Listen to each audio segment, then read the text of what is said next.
Dime tu verdad, me diré que estás pasando. Tú no sabes cómo estoy sufriendo, pero te lo tengo que decir. Cuéntame, tu despedida para mí fue dura. Será que te llevo a la luna y yo no supe hacerlo así.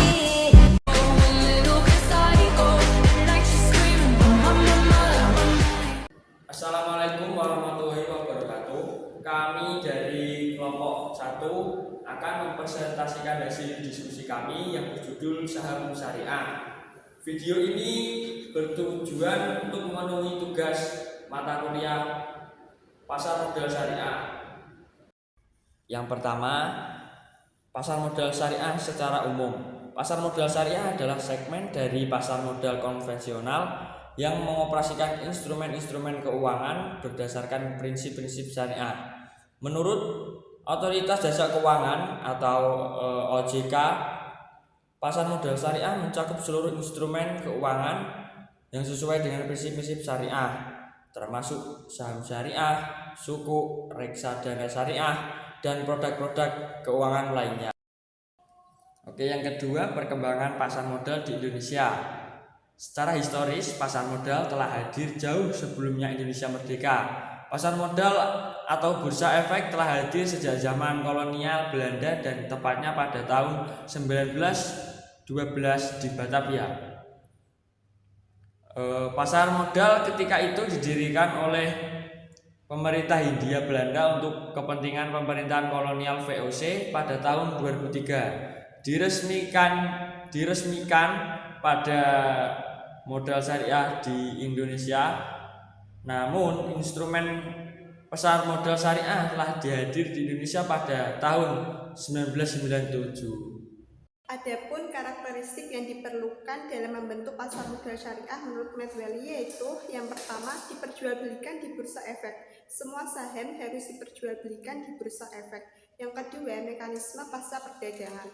Bursa harus menyiapkan sistem pasar perdagangan termasuk jika saham diperdagangkan melalui perantara. Yang ketiga, transparansi laporan keuangan. Perusahaan wajib memberikan laporan keuangan kepada manajemen bursa efek setiap 3 bulan.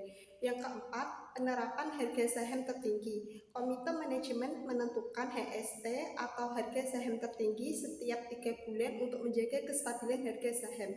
Yang kelima, pembatasan harga jual. Saham tidak boleh diperjualbelikan di atas harga yang ditetapkan sebagai harga saham tertinggi. Yang keenam, standar syariah dalam perdagangan. Semua perusahaan dalam bursa efek harus mengikuti standar akuntansi syariah.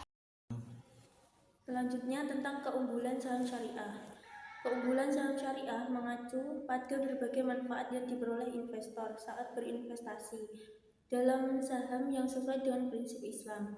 Berikut adalah contoh masing-masing keunggulan dari saham syariah. Yang pertama, sesuai prinsip syariah, yaitu dijamin halal oleh Majelis Ulama Indonesia dan telah memenuhi regulasi OJK terkait efek syariah. Yang kedua, capital gain, yaitu investor bisa mendapatkan keuntungan dari kenaikan harga saham. Yang ketiga, dividen, yaitu pemegang saham memperoleh pembagian keuntungan secara eutin jika emiten mendapatkan laba.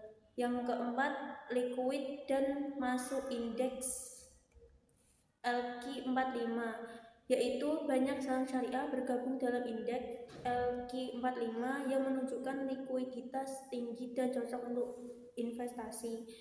Yang pun keunggulan investasi syariah. Yang pertama, terhindar dari riba. Yang kedua, mengedepankan prinsip halal. Yang ketiga, minim resiko dan bebas penipuan. Yang keempat, emiten saham syariah tidak bertentangan dengan ajaran Islam. Oke, dan selanjutnya ada tantangan saham syariah. Tantangan dalam instrumen saham syariah meliputi keterbatasan pilihan, volatilitas, dan kesulitan likuiditas, yaitu ada keterbatasan pilihan investasi saham syariah lebih terbatas karena harus mematuhi prinsip syariah, kesenjangan jumlah dan variasi produk investasi syariah yang tersedia di pasar. Dan yang kedua, ada volatilitas. Beberapa saham berbasis syariah cenderung lebih volatil dibanding dengan saham konvensional. Yang ketiga ada kesulitan likuiditas. Beberapa instrumen syariah terutama sukuk kadang-kadang memiliki likuiditas yang lebih rendah. Artinya menjualnya di pasar bisa sedikit lebih sulit dan memakan waktu. Selanjutnya, rekomendasi instrumen yang cocok untuk berbagai profil investor. Pemilihan investasi instrumen harus disesuaikan dengan profil resiko investor. Biasanya dibagi menjadi 3 kategori. Yang pertama ada investor konservatif atau mengutamakan keamanan resiko yang rendah. Yang kedua investor moderat atau seimbang antara resiko dan keuntungan. Yang ketiga investor agresif atau siap menerima risiko tinggi demi potensi keuntungan besar. Jadi kalau kalian bingung mau investasi apa, kita tahu solusinya. Seperti yang kami jelaskan tadi, yaitu saham syariah. Ayo investasi saham syariah.